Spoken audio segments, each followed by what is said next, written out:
Welcome to Across Africa, our weekly look at stories from across the continent. I'm Georgia Calvin-Smith, and this week, the US says that it is in talks with several African countries who might agree to take in migrants expelled by Washington. Across Africa speaks to the State Department about those plans and also about progress on DR Congo peace negotiations.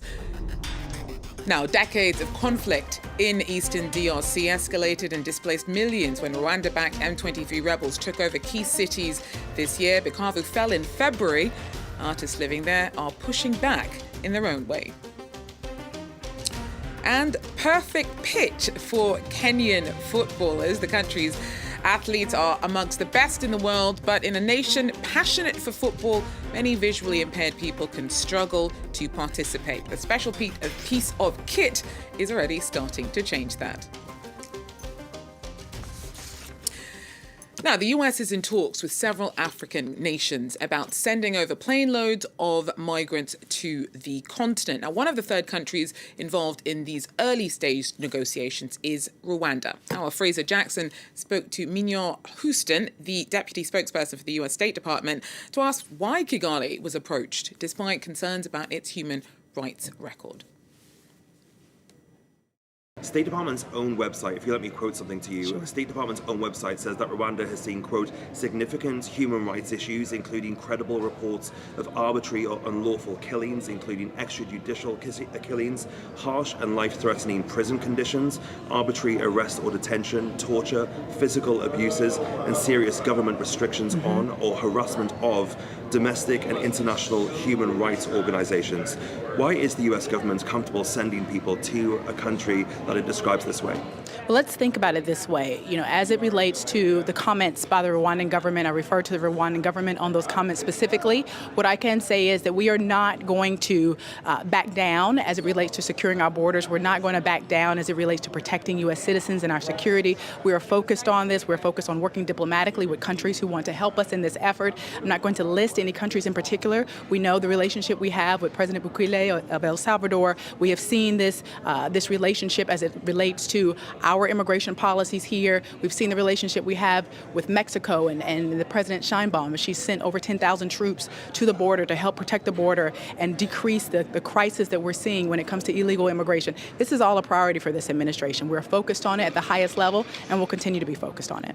I know you say you're not going to list any countries today, but does that mean that there are other potential African nations that could be approached for a similar kind of deal as the US is trying to broker with Libya and Rwanda? Well, diplomatically speaking, we've asked all countries to support us in this effort as it relates to receiving their illegal aliens from the United States back to their home countries. This is a focus of this administration. This administration has been very clear in stating that we need the support of this hemisphere. We need the support of our partner nations in receiving illegal aliens. As you mentioned, there are no specific countries that I would name, but I would say in general, this is a policy of this administration to focus on the retrieval of illegal aliens back to their home countries. Speaking of Rwanda, it's also been in the headlines for a peace agreement that is in the works with the United States and the DR Congo. Yes. The US has said that both sides have submitted terms for that ceasefire peace deal to the US. What are those terms? I am so happy you asked me this question because this is such a historic milestone in this conflict. As you know, on April 25th, the Secretary was here with Special Senior Advisor Boulos, along with foreign ministers of Rwanda and the Democratic Republic of the Congo, to discuss the principles of this declaration, the Declaration of Principles, as we call it, and what this would mean. This was really a political commitment, political will towards ending the conflict in the DRC, towards focusing on a peace deal that would bring greater economic prosperity and stability to the region. And what we saw is this historic meeting on April 25th, the signing of the Declaration of Principles. After that, as you mentioned, on May 2nd, both countries, the Democratic Republic of the Congo and Rwanda, submitted draft deals that would work towards sort of their commitment for peace in the region. At this stage, we're looking at those drafts. I don't have any details to specifically explain at this time as far as what those details and what are part of those discussions, but that's an important next step. And from there, we've seen the senior advisor, Boulos, speak about what this means for the region. Moving forward, we look forward to meetings again as soon as possible with both nations to really talk about durable peace in the region, looking at the political will that we've seen and this commitment that we've seen for both. This is a historic time. We're very excited, and it's come through the leadership of this administration. You said you're just starting to go over those details of those peace deals. Are there significant gaps, though? How realistic do you think a peace deal is going to be? Well, look, this is a very important step. It's a beacon of hope. It brings about so many possibilities for the region. It is an important first step towards getting to peace, to have both countries, Democratic Republic of the Congo and Rwanda, express their political will and their commitment to ending this conflict. We have talked about minerals deals and what this looks like, but the only way we can commit to economic investments in this region is after a conflict has been finalized, after the conflict is over, the suffering is done, people can go back and live in their homes safely without fear or concern for their welfare, for their families. This is what we're focused on. We're focused on stability in the region, and this step towards receiving the draft documents from both parties, this was an important step moving forward. And just finally, has the US put forward any consequences should either side break that peace deal? Has there been any threat of withholding of those mineral agreements or anything else? Well, look, that is something that I am sure is on people's minds, but at the forefront of our minds right now, really at the forefront, is the political will that was committed and underscored with the signing of the Declaration of Principles, and that's where we're going to focus on. Fraser Jackson there for us.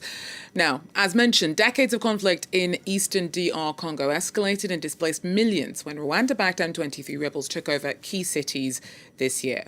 Bukavu fell in February, and artists living there have since started pushing back against occupation and misinformation in their own way. Take a look. Painter Jérôme Ondema works quietly in his studio. Brush in hand, a silhouette taking shape on a bright blue canvas.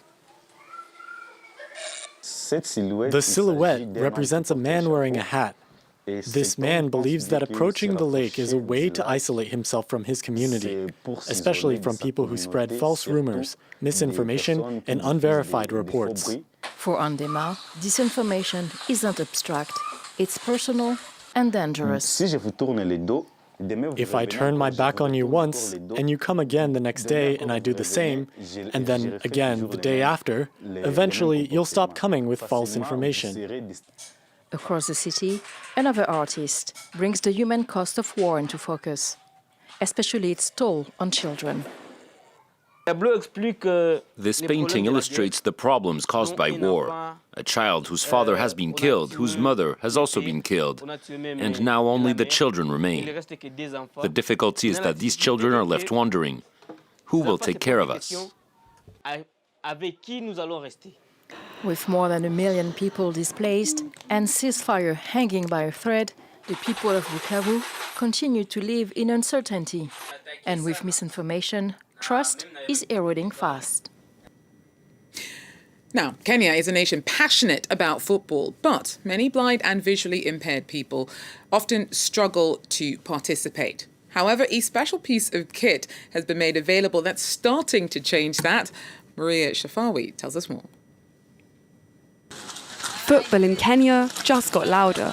Volunteers of a charity called Alive and Kicking are making sound balls for blind children on the pitch, breaking huge barriers in their game.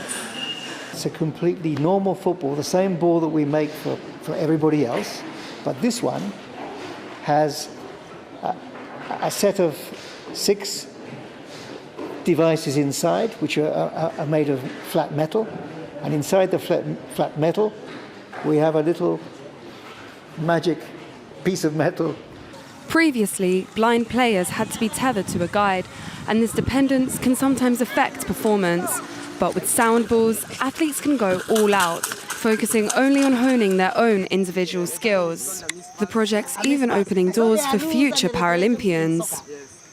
Before, there were only a few sports for the people with disability, but now through the innovation of such balls, we are able to bring more on board, and we can have now more representation in Paralympics than what was happening before.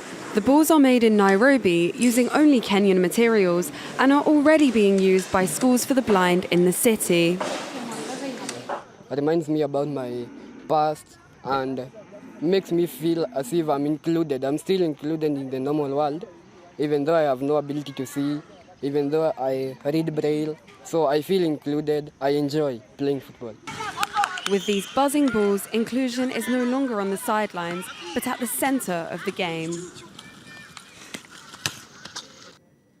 Well, after a decade without hosting any major sporting tournaments, Libya recently held the 46th African Men's Volleyball Club Championship.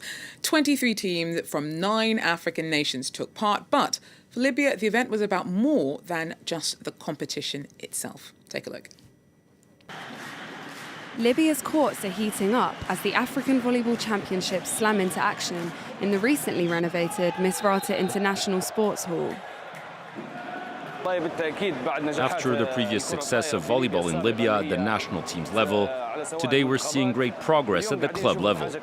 It's wonderful in terms of organization, the use of VAR, and all the available facilities that were not previously accessible. Everyone is praising this organization, and we're moving forward on a good path. During Libya's first civil war in 2011, Misrata was a major conflict zone. This year, security is looking up and the sporting community is excited. On this occasion, Libya could very well host volleyball competitions, and why not even the World Cup one day, God willing. The tournament is excellent, and the accommodation is also outstanding. All the teams are very comfortable, and security is well ensured. We wish all the best to our Libyan brothers and hope they succeed in organizing more tournaments in the future. And why not the World Championship as well? More than 23 clubs across Africa and 400 players have attended, with many spectators crossing into the country for the game. The atmosphere is excellent, a safe, stable situation, and the hospitality is wonderful. Everyone's happy with how they're being treated. Some hope that the championships will help to act as a bridge for relations between Libya and the rest of the continent. Well, that's it for Across Africa for now, but thanks very much for joining us, and do so again if you can. Till then, take care.